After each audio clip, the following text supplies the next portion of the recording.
Hello, everyone. It's GLIAC basketball tournament time here. I'm Travis McCurdy, joined by the women's coach, Jeff Curtis, as the Timberwolves, the number 6 seed, face third seed at Grand Valley State. Coach, you got your team playing well at the right time, 7 out of 8 heading into postseason.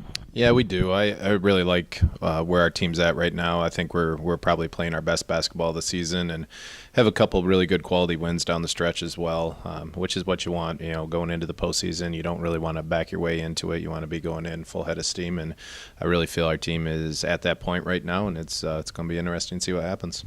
You guys enter as the 6th seed. You're playing at Grand Valley, the 3rd seed. You split against them. Let's talk about both the games against them. First time at home, you won, played really well. Talk about that game.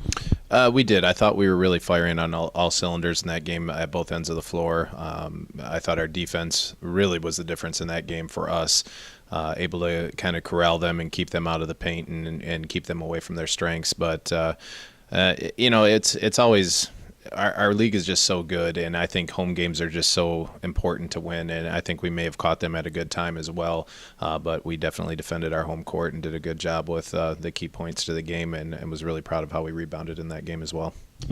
But then looking forward to the last time you played them, it's your only loss in your last 8 games was at Grand Valley, and frankly, they just out-physicaled you guys in that game. They really were the tougher team that night.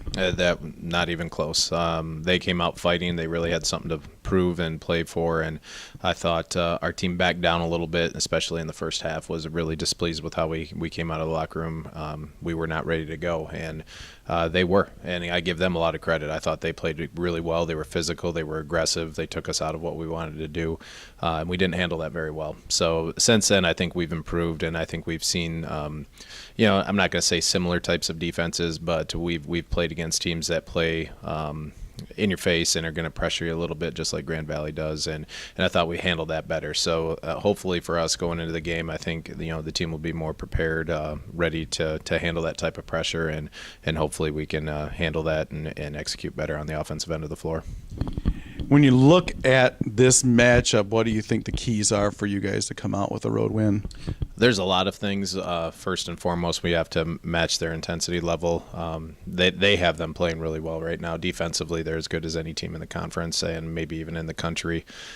They defend 1 through 5 really well, and they're very versatile and very long. And I think their length really bothers teams more than people probably give them credit for. I think their length causes a lot of issues. So for us, we're going to have to handle that, all the defensive intensity and how they play to get good quality shots. And the shots are going to be hard to come by. We know that. We're going to have to execute really well to get that. And defensively for us, we really have to do a better job of handling their ball screens. We didn't defend very well at their place, and they were very aggressive offensively, and they quite honestly had any shot they wanted, and we need to be better at the defensive end of the floor. But since that point on, you guys have been much better at both ends of the floor. What do you think is are there any particular keys to you guys kind of breaking through after that game? I don't know that there's any keys outside of just executing better, and we use practice and really try to challenge our team to get better at both ends of the floor, and we've put them in some situations where I think we have gotten better and handled those things better, but it just comes down to execution. At this point in the year, they know what we're going to be doing, we know what they're going to be doing, and it's going to come down to the execution on the floor. Well, it'll be fun Tuesday night, 7 o'clock in Allendale. Coach, good luck, and thanks for joining us. Thanks.